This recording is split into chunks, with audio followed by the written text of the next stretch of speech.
دوستو، ہم پھر حاضر ہیں اس ہفتے کی ایک نئی کہانی کے ساتھ۔ اس کہانی کا عنوان ہے نیک لوگوں کی محفل میں رہے۔ ایک شخص اپنے دوستوں کی محفل میں باقاعدگی سے شریک ہوا کرتا تھا۔ اچانک کسی اطلاع کے بغیر اس نے آنا بند کر دیا۔ کچھ دنوں کے بعد ایک انتہائی سرد رات میں اس محفل کے ایک بزرگ نے اس سے ملنے کا فیصلہ کیا اور اس کے گھر گئے۔ وہاں انہوں نے اس شخص کو گھر میں تنہا ایک آتش دان کے سامنے بیٹھا ہوا پایا، جہاں روشن آگ جل رہی تھی۔ ماحول کافی آرام دہ تھا۔ اس شخص نے مہمان کا استقبال کیا۔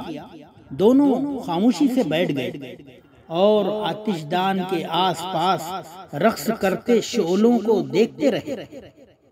کچھ دیر بعد مہمان نے ایک بھی لفظ کہے بغیر جلتے ہوئے انگاروں میں سے ایک انگارے کا انتخاب کیا جو سب سے زیادہ چمک رہا تھا۔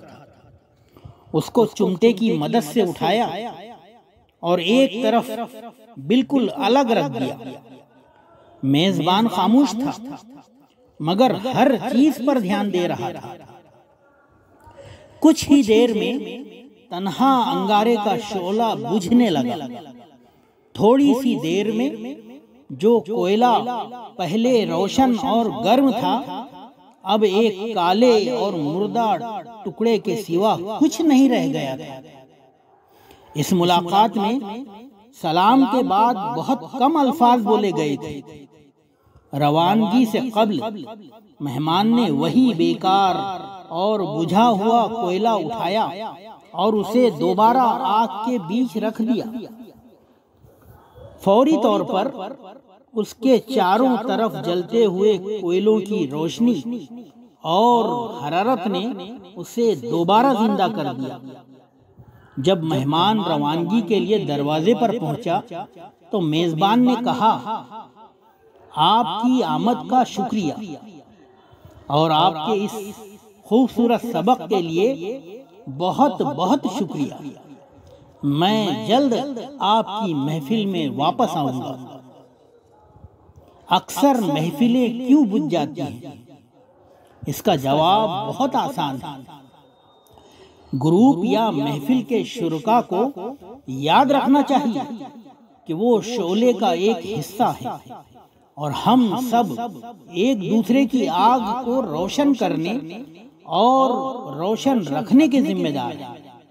محفل کا ہر رکن دوسروں سے آگ اور حرارت لیتا ہے، اسی لیے ہمیں اپنے درمیان اتحاد کو قائم رکھنا چاہیے تاکہ محبت کی آگ واقعی مضبوط، مؤثر اور دیرپا ہو اور ماحول آرام دہ رہے۔ کسی بھی جگہ اور کہیں بھی مخلص اور نیک دوستوں کا گروپ یا محفل بھی ایک کنبے کی طرح ہے۔ دوستو، اس سے کوئی فرق نہیں پڑتا کہ کبھی کبھی ہم کچھ پیغامات سے ناخوش ہوتے ہیں یا ناراض ہو جاتے ہیں۔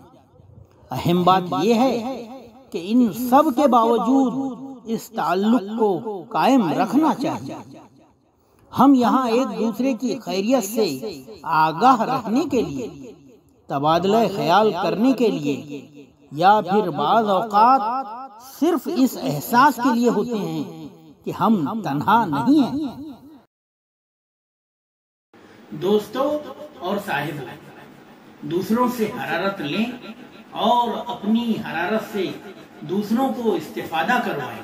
سب کو اپنی دعاؤں میں یاد رکھیں اور اس شعلے کو زندہ رکھیں اور اللہ کی بخشی گئی اس خوبصورت نعمت یعنی دوستی اور تعلق کو ہمیشہ قائم و دائم رکھیں۔ لیکن دوستو، یہ بھی یاد رکھیے کہ یہ تعلق صرف اللہ کے لیے ہو، کیونکہ یہی اجر عظیم کا باعث بھی ہے۔